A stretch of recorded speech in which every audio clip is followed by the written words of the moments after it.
Olá, para você que caiu de paraquedas nesse vídeo, seja bem-vindo a este canal sobre animes e mangás. E hoje nós vamos trazer a parte 2 do resumo do volume 7 de Mushoku Tensei, né, da novel de Mushoku Tensei.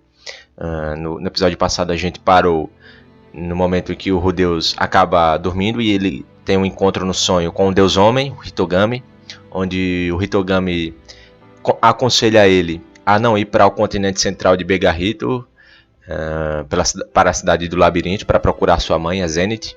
Ele aconselha ao Rudeus que vá para a Academia Mágica de Hanoa, certo? Para estudar sobre o desastre da Mana, né? Para averiguar o que foram as causas do desastre da Mana. Ele aconselha o Rudeus, inclusive, de que se ele for por esse caminho, né? Se ele seguir o conselho do Hitogami, ele irá se recuperar de sua disfunção erétil, né? Do seu problema com seu amiguinho lá de baixo, né?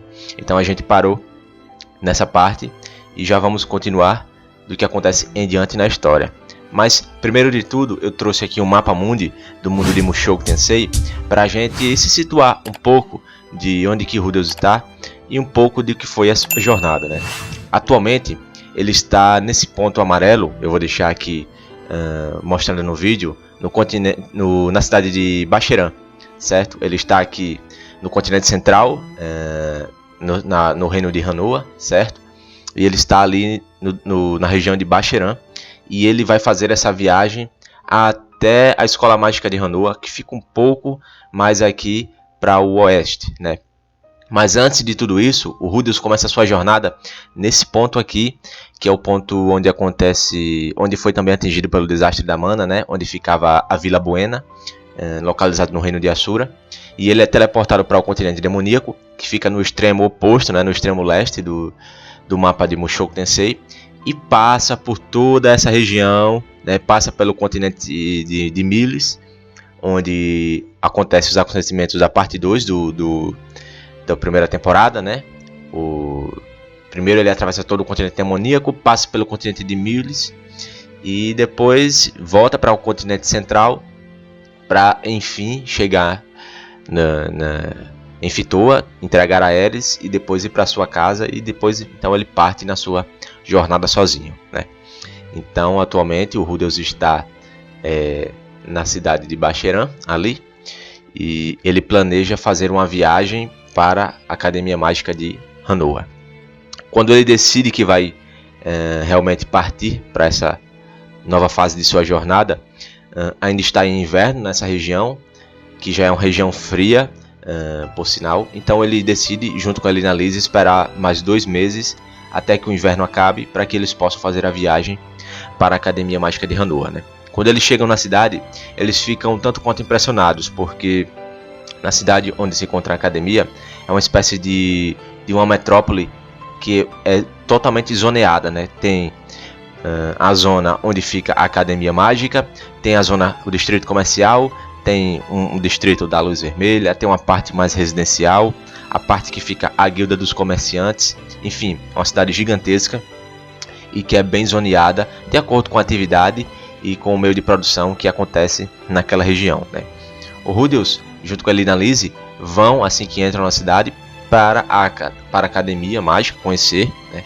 E assim que chegam lá, conversam com o guarda, mostra a carta de admissão do Rudeus e ele então consegue entrar, né, na academia, né?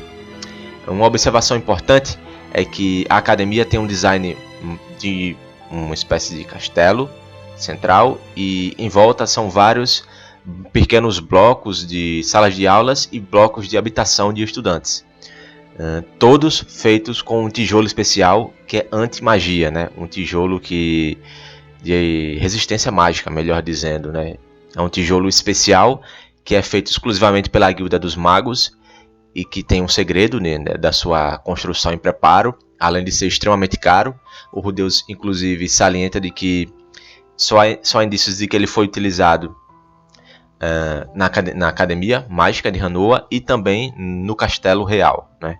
Por ser caro e por ter um segredo muito grande ao longo de sua fabricação. O Rudeus até fala que os materiais provavelmente não são tão caros, mas o segredo está no modo como o produto é feito, né?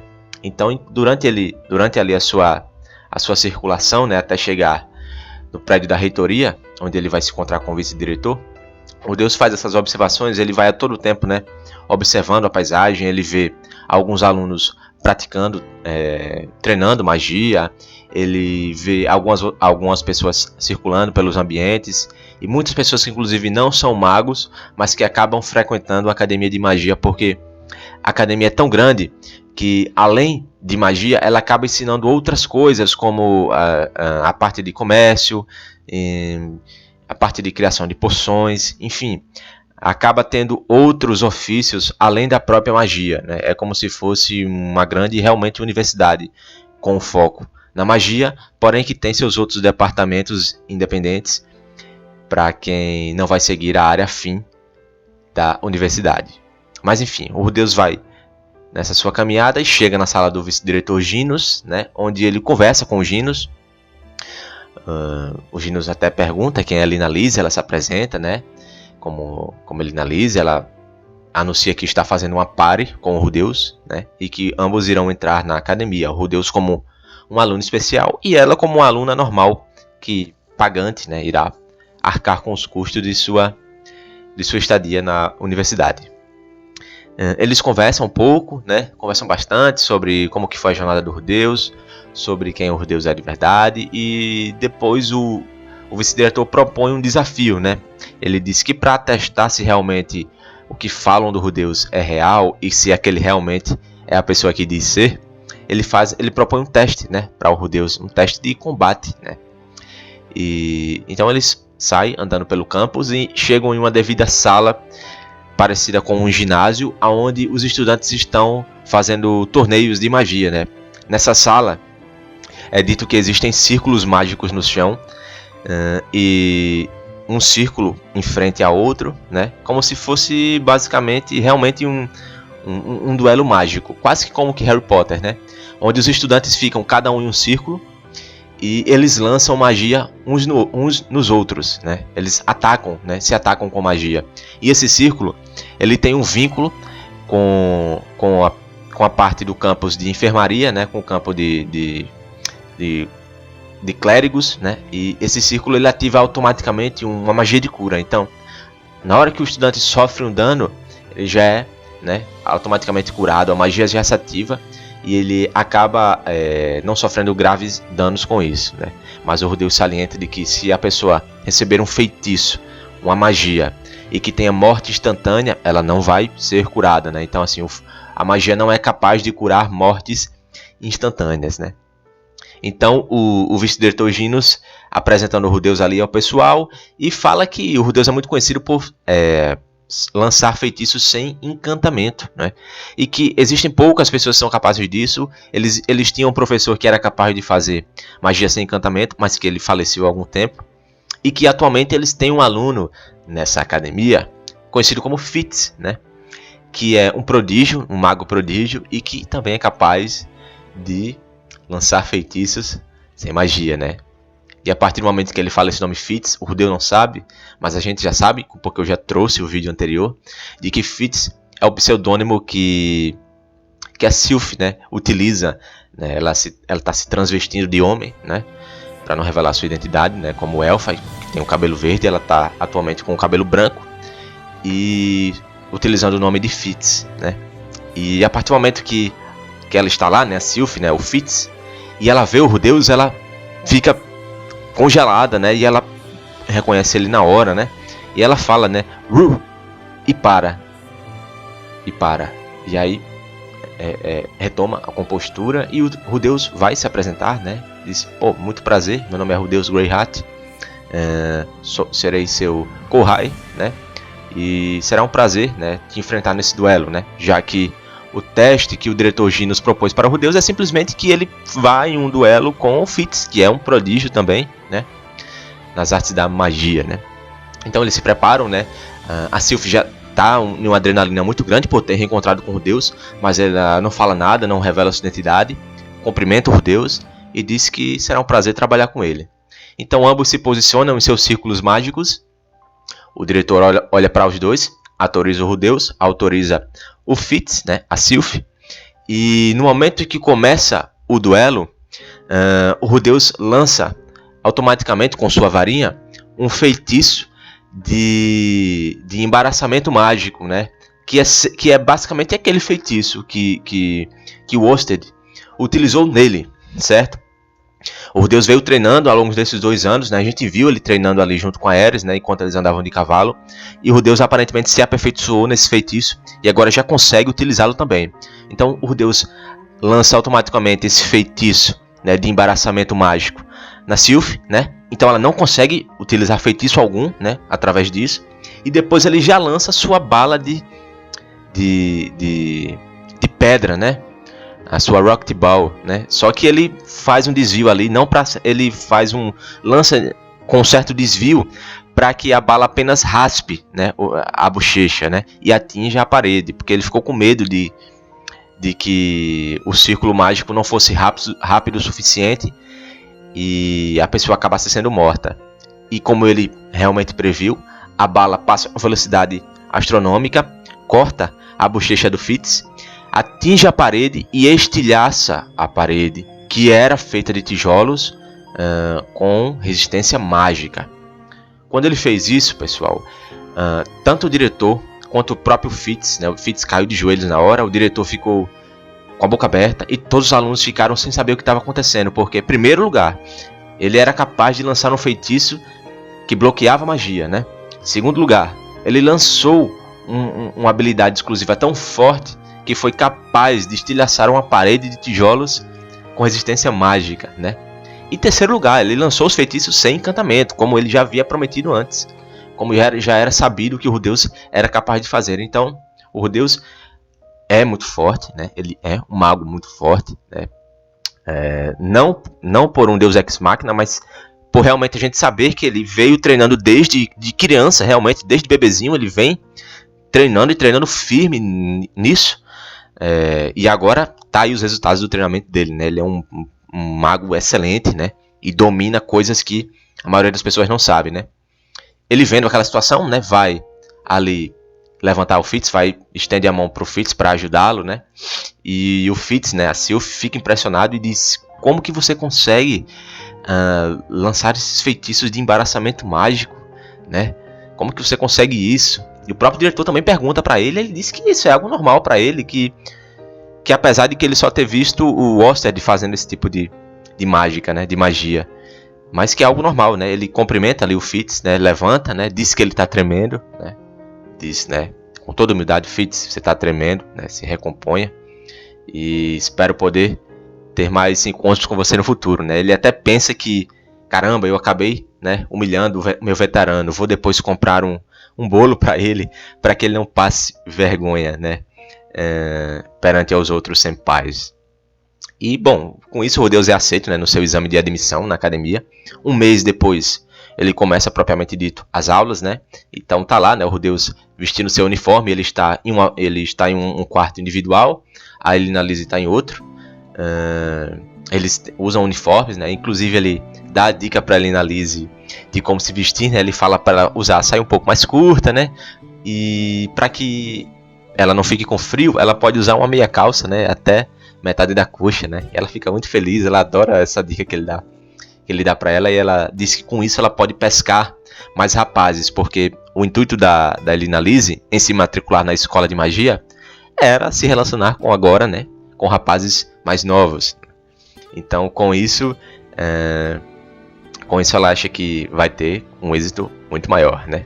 Então, nesse dia, um mês depois de o Rudeus ter se matriculado, está acontecendo uma palestra, né, de boas-vindas, né, de admissão, né? Então ele vai o Rudeus e a Elina Lise vão para participar dessa palestra de boas-vindas, né? O vice-diretor Ginos está fazendo um discurso, né, sobre tudo o que vai acontecer na academia, sobre boas-vindas aos novatos, sobre a importância da magia. Fala inclusive que antigamente os magos eram subjugados pelos espadachins, mas a partir do momento que eles se uniram e começaram a evoluir a magia, os magos se tornaram superiores a eles. Enfim, ele está dando seu discurso ali de boas-vindas para todos. E acima do palco, né, sobre o palco, está também 3 representantes do conselho escolar, né, compostos ali pela princesa Ariel, né, o Fitz e o Luke, né, que são os dois ali guardiões da princesa, né. O Rudeus percebe que mesmo com o óculos escuro, o Fitz não para de olhar para ele e ele se lembra de que tem que comprar o bolo pro garoto. Ele acha que talvez haja um pouco de ressentimento, mas a gente sabe que não é, porque é a Sylphie, ela tá louca para falar com ele, para revelar sua identidade, morrendo de saudade dele, né? Já que, pô, eles foram amigos de infância, foi ali praticamente o primeiro amor da Sylphie, né? E ela tá com muita vontade de falar com ele. Não mostra o pensamento dela, mas é algo que a gente fica subentendido pela leitura da novel, né? Após essa cerimônia ali de boas-vindas aos calouros, o Rudeus é direcionado para a sala onde ficam os alunos especiais. E junto com ele, tem mais ou menos 6 alunos nessa situação que ele está, né? 6 alunos especiais. E assim que ele entra na sala, ele consegue ver 4 pessoas. Ele consegue ver 2 garotas demi-humanas sentadas. Uma delas, inclusive, roendo um osso. Uma garota meio gato e outra meio cachorro. Ele consegue ver um rapaz com a cabeça baixa que está sentado na frente e que olha para ele com um olhar de desprezo. E no fundo da sala aparece uma criatura, né, um ser humano que olha para o Rudeus de uma maneira quase que como se fosse uma fera faminta, né?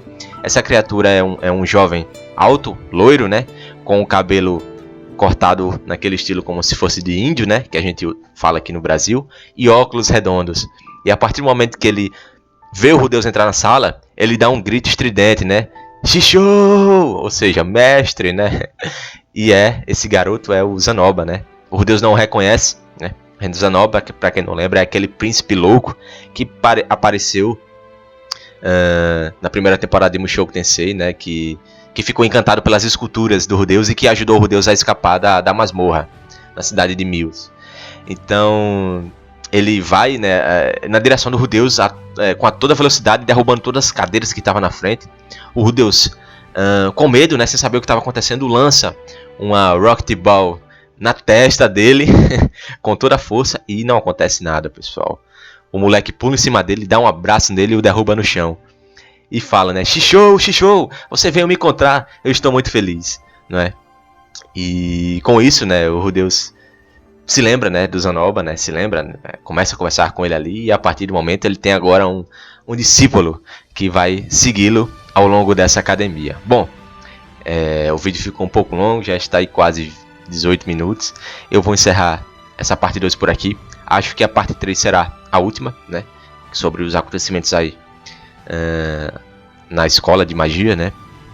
E bom, é isso, pessoal. A novela está muito divertida. Quem tiver interesse de ler, aconselho que leia bastante. Vocês vão rir muito. Ela tem uma pegada mais assim de humor, sabe? Porque quando o Rudeus fala em seu pensamento, é uma pegada mais de humor, realmente é muito engraçado. E bom, vamos encerrar esse vídeo por aqui, né? Se você ficou até o final, deixa aquele like, se inscreve no canal se puder, isso me ajuda muito, né? Eu sei que a gente deu uma caída aí no número de inscritos, mas pô, vamos se movimentar para tentar fazer o canal crescer, né? Mas é isso, se ficou até o final, deixa aquele like, ativa o sininho, até o próximo vídeo, valeu!